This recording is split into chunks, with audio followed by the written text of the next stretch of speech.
हिरण पूरे दिन घास खाने में लगा रहता है, घास को प्रोटीन में बदलने में ही लगा रहता है।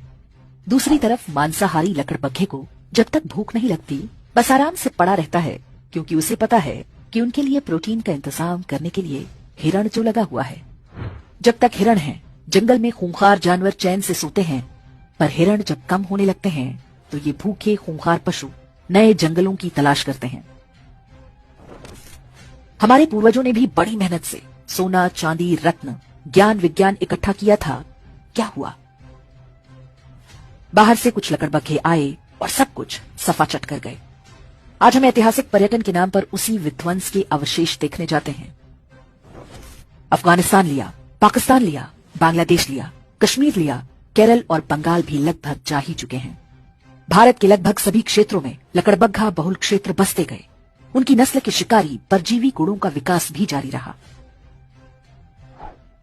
अब पाकिस्तान और बांग्लादेश में संकट है, क्योंकि वहां हिरण लुप्तप्राय हैं। अब उन्हें नए जंगलों की तलाश है। उन्हें पता है कि पड़ोस में ही एक हरा भरा जंगल है।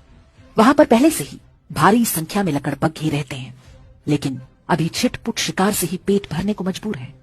जंगल के कानून में संख्या बल सबसे आवश्यक है। इसे ही वो गजवाए हिंद कहते हैं और उनकी किताबों में इसका जिक्र हो चुका है। हर शांतिप्रिय लकड़बग्घे के मन में वो ऐसे बैठा हुआ है जैसे हिरणों के मन में संविधान और राष्ट्रगान। हिरणों को अनुमान नहीं कि आखिरी युद्ध बहुत कठिन होगा, क्योंकि ये अंदर से शुरू होगा फिर बाहर से। जितनी तेजी से पाकिस्तान और बांग्लादेश से हिरण कम हो रहे हैं, ये युद्ध उतना ही निकट आता जा रहा है। ये युद्ध अचानक नहीं होगा। वास्तव में हम पहले से ही इसके बीच में हैं। विश्वास ना हो तो हैदराबाद, केरल, पश्चिम बंगाल, यूपी, हरियाणा, राजस्थान, दिल्ली आदि के लकड़बग्घा बहुल क्षेत्रों में घूम आइए। हिरणों ने वहां से घर और संपत्ति बेचकर कहीं और बसेरा बना लिया है। लेकिन वे जिन स्थानों को सुरक्षित समझ रहे हैं वो भी वास्तव में सुरक्षित नहीं है। सिर उठाकर देखें तो उनके ही आसपास कोई लकड़बग्घा फलों और नारियल पानी का ठेला लगाए खड़ा है। कोई लकड़बग्घा प्लम्बर, कारपेंटर या मैकेनिक बनकर हिरणों पर नजर बनाए हुए है। हर कोने पर लकड़बग्घों की मांद भी बन रही है। आंखें और कान खोलेंगे तो सब कुछ दिखेगा। आप खूब संपत्ति बनाएं, अपने बच्चों को अच्छी से अच्छी शिक्षा दें, ताकि वे अच्छी नौकरी या व्यापार कर सकें।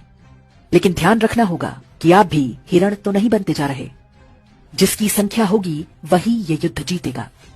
महंगाई करो ना रोकर, यदि आप 1 या 2 बच्चे तक सिमट गए तो निश्चित मानिए कि जिस घास को आप प्रोटीन बना रहे हैं वो किसी न किसी लकड़बग्घे के काम आएगा।